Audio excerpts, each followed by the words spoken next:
આપવા માટે સૌપ્રથમ સાદી અને સરળ ભાષામાં આદિવાસી કોણ છે હું સમજાવું તમને। આદિવાસી એટલે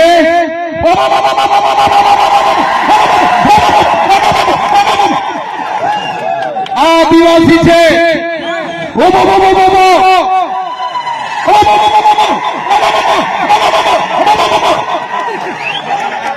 આદિવાસી છે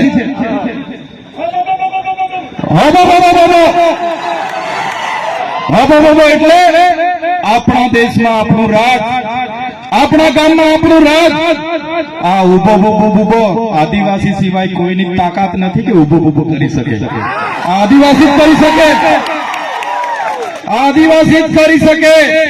ગમે એવો ખમીર મંત્રી હોય, ગમે એવો અબજોપતિ હોય કે કરોડોપતિ હોય, ગમે તેવો હોય, કોઈના બાપની તાકાત નથી કે ઉભું અહીંયા કરી શકે। આ વિસ્તારમાં જો કોઈ ઉભું કરી શકે તો અમારો આદિવાસી કરી શકે છે, એનો પાવર છે। આપણા ગામમાં આપણું રાજ, આદિવાસી અહીંનો માલિક છે, મૂળ માલિક છે। હું ચૈતર વસાવા નથી કહેતો, આદિવાસીઓનો ઇતિહાસ કહે છે, દેશની સુપ્રીમ કોર્ટ કહે છે, દેશનું બંધારણ કહે છે, યુનો કહે છે કે આ દુનિયામાં સૌથી પહેલા જો કોઈ આવ્યું હોય તો એ આદિવાસી છે। મૂળ માલિક આ દેશનો આદિવાસી છે, સુપ્રીમ કોર્ટ કહે છે।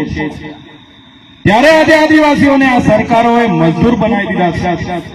આજે દાદાઓએ કીધું અમારી પણ જમીનો છે, અમને પણ પાણી આપો, અમારા બાળકોને પણ શિક્ષણ આપો, અમારા યુવાનોને પણ રોજગાર આપો। પણ આ સરકારો જાણી જોઈને આદિવાસીઓને ભણાવવા નથી માંગતી, અહીંથી પાણી લઈ જાય છે પણ પાણી આપવા નથી માંગતી, આદિવાસીઓને ભેગા થવા નથી દેવા માંગતી।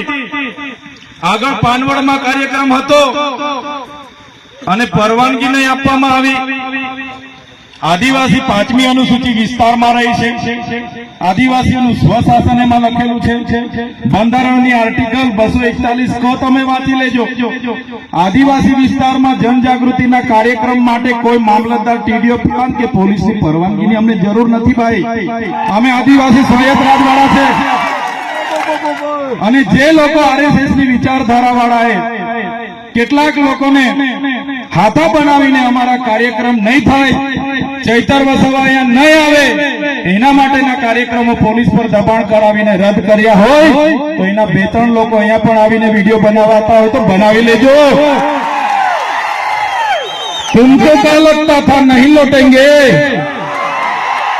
तुमको क्या लगता था नहीं लौटेंगे, जब तक तोड़ेंगे नहीं तब तक छोड़ेंगे नहीं। हमको क्या अंडू पांडू गांडू समझ के रखा है क्या? ये आदिवासी है, आदिवासी, यहाँ आदिवासियों का राज चलेगा। हमें कोईना पर अधिकारों की भीख नहीं मांगता। संविधान में हमारा बाबा साहेब ने जयपालसिंह मुंडाए आदिवासीओने अधिकारों आप्या छे। आ शेड्यूल एरिया छे અને સંવિધાનમાં લખ્યું છે શેડ્યુલ એરિયામાં આદિવાસીઓનું સ્વશાસન ગ્રામ સભા। જે દિવસે સંવિધાન અને સંવાદને અમે સાઈડ પર મૂકીને અમારા ઓજારો સાથે રોડ પર ઉતરીશું તે દિવસે આ દેશમાં આર પારની લડાઈઓ થશે। એક બાજુ પ્રશાસન હશે, એક બાજુ કુલીપતિઓ હશે અને એક બાજુ આદિવાસી સમાજ હશે અને એ દિવસે ઓરિજિનલ આદિવાસી કોણ હતો એની દુનિયાને ખબર પડી જશે। આજે અમે અમારા મા બાપ, અમારા બાપ